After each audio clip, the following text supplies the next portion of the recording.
খ্রিস্টান হাউজিং মাঠে দুই গ্রুপের গোলাগুলি হয়েছে।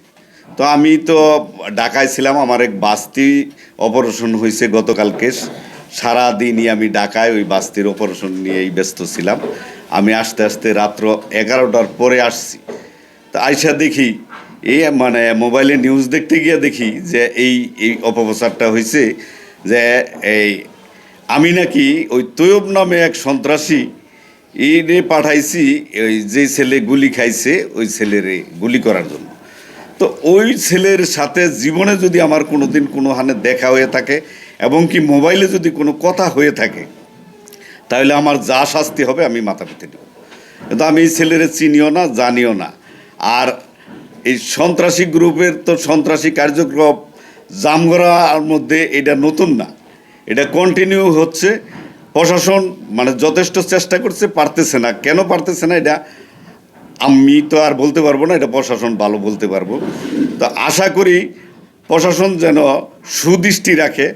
আমি যদি অন্যায় করে থাকি তাহলে আমারও বিচার হোক, আর যদি না হয়ে থাকে সঠিক তদন্তের মাধ্যমে যাতে সঠিক বিচারটা আমি পাই, বা আমার এলাকার জনগণের উপর যে এত অত্যাচার হইতেছে এই এলাকার জনগণ যাতে এই বিচারটা পায়, এর জন্যই আমি আপনাদেরকে ডাকছি। আমার ব্যাপারে এই বারবার এই অভিযোগটা আসে, আমি বিএনপি রাজনীতির সাথে জড়িত। আমার মতের বিরোধ কিন্তু থাকতেই পারে, ব্যক্তির বিরোধ থাকতেই পারে, মত আর ব্যক্তির বিরোধ থাকতে পারে, দলের কিন্তু কোনো বিরোধ নাই। আমি আমার জানা মতে এই আশুলিয়া সাভারের মধ্যে আমার সাথে কারো শত্রুতা আছে এটা আমার মনে হয় না। কিন্তু এই দলীয় কোন্দলটুকুর কারণেই আমার মনে হয় যে এই ঘটনাগুলো ঘটতেছে।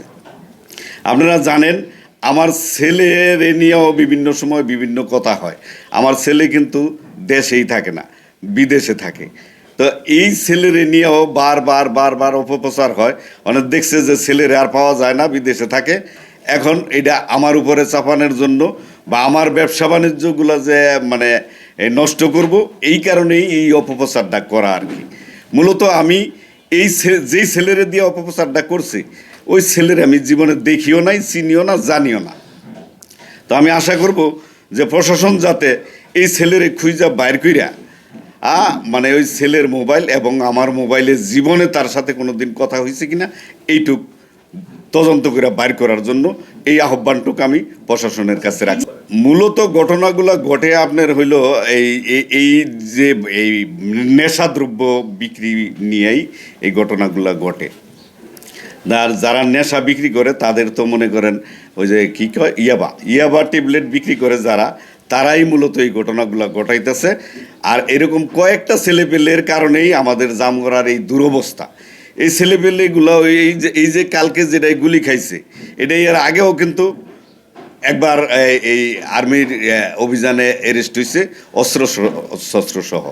তো এই ছেলে যদি এই এই অবৈধ ব্যবসা করে, অবৈধ ব্যবসা আরেকজন করে, তো আধিপত্য বিস্তার নিয়েই মূলত এইসব ঘটনাগুলো ঘটে। এই অবৈধ ব্যবসার আধিপত্য বিস্তার নিয়েই মূলত এই ঘটনাগুলো ঘটে।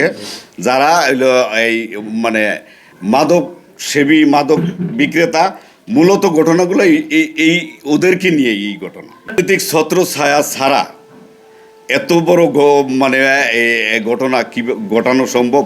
অবশ্যই রাজনৈতিক ছত্রছায়া আছে, কারো না কারো সাথে তারা জড়িত আছে। এই করাইতেছে, এরা তো মানে ফেজে আসে না, ফেজে না আইসা নাম বিক্রি করে।